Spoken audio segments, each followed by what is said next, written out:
Covered by No Dust on Me at the 600. Off the bit, coming three deep, then is Wrinkly. Rich Red's in the middle. Down on the inside, second from last, Persistence Time. And Chin Strap is back last with 400 left to go. Around the corner, the favourite Kai Perinya, softened up by the Celt, who they've had a real crack at. It's the Celt coming at Kai Perinya. Lasaha's a length and a half away, searching for a run behind them. 2 lengths, Precious Memories, and then Stored Energy. Kai Perinya responding from the Celt, holding Lasaha in a pocket, but now he gets into the clear. It's Kai Perinya, Lasaha and Precious Memories. Lasaha driving, grabs the lead. Lasaha has got up to score. Bowman's got it home after getting out of a pocket that Lindrum would have been proud of. Got the money here on Lasaha, beat home Kai Perinya. On the outside in third placing there, Precious Memories, I fancy, from Stored Energy and Persistence Time. And they were followed by the Celt, who was there for a long way. Then No Dust on Me. Wrinkly was next home. Second last is Chin Strap. And bringing up the tail is Rich Red. Lusaha, number 3 for Dan Morton and Hugh Bowman. Get the money, 240 and 120. Well, the money was spot on. Kai Perinya was easy. Lusaha was the big firmer. Lusaha had a beautiful run on the back of the speed. She gave a kick. She gave her all. She's at the end of her preparation, Kai Perinya. She had to do it at 1400 a day, and she just not quite there.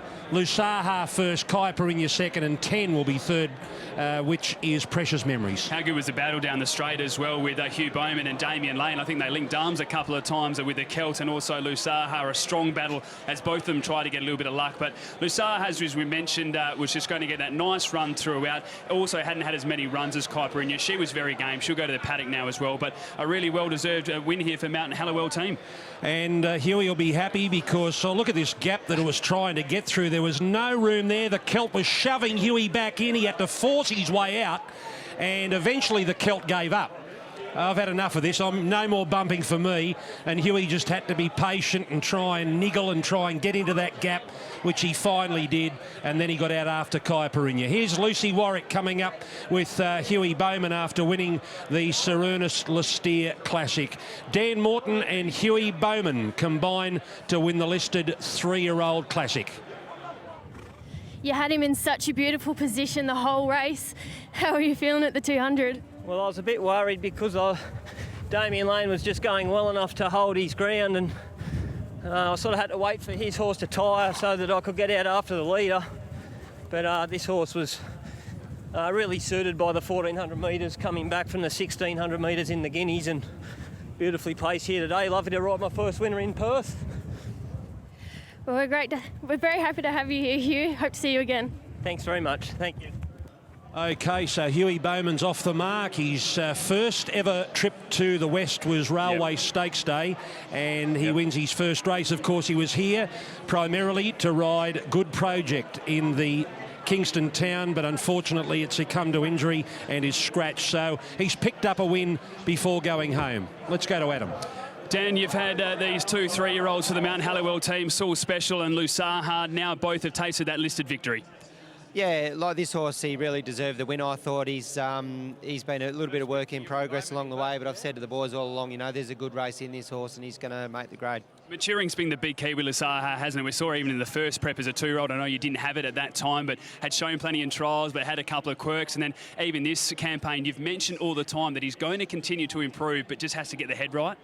Yeah, and he has. You know, he's still, you know, he's not straightforward, so we sort of got to be a little bit careful with him. But he's a proper racehorse. You know, once he gets here, he's pretty professional.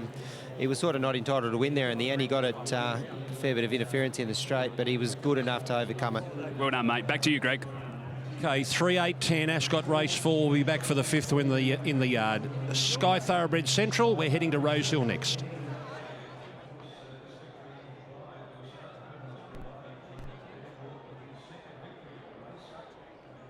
The battle down the straight as well, yourself, Lusaha, and also the Celt. It was a tough one. There wasn't too much of a gap there, and you needed Hugh Bowman's experience just to be able to get that gap and push through.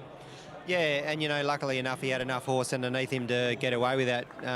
You know, you're chasing a very good filly in Kai Perinya, which we had a lot of respect for, so I thought the bird had flown once he sort of was getting hampered there, but luckily enough, he was good enough. From the performance today, how many more runs this prep?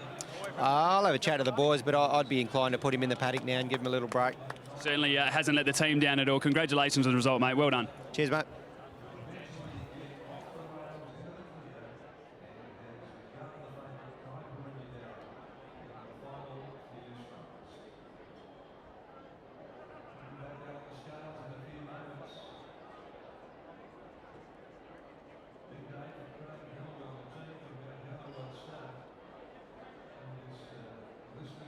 success.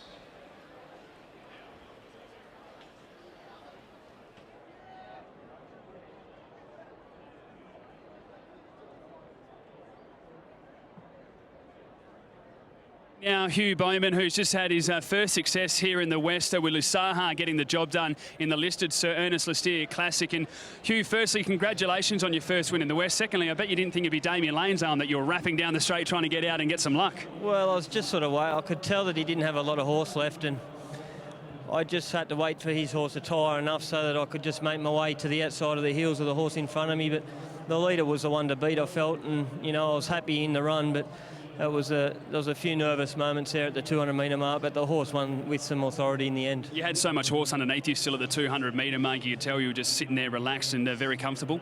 Yeah, look, I was relaxed, and I think the key to the horse was back to the 1,400 metres. He just enjoyed the speed of the 1,400 metres, having had the 1,600-metre run a couple of weeks ago. He was in good shape, and no, it's great to get on the board here in the West. For a horse that's had maturity issues and is only having its 9th start today, how impressed with you with the way that he was willing to keep fighting through that gap and take those bumps? Well, I was impressed with it, and I think he'd be a better horse when he's got time to get organised and go through his gears. You know, he sort of had to rush him along when I did get out because we were so close to the line. But I think as he develops and learns how to race and relax and just do things right, he could develop into a pretty nice horse. Well done, mate. Congratulations on the win. Great to chalk up your first here in the West. Thank you. There's Hugh Bowman.